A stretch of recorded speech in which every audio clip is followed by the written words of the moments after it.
Sono stato al CERN poche settimane fa, 5 giorni, sono stati 5 giorni intensissimi. Ho visto come lo sforzo dell'umanità può portare a scoperte incredibili. Cioè lì si vede esattamente l'umanità che evolve.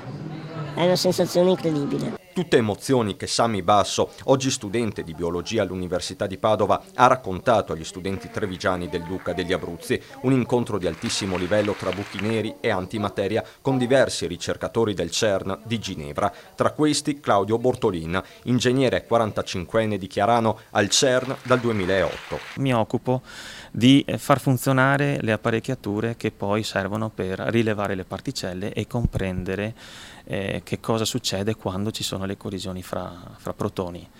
Ed è un mondo meraviglioso.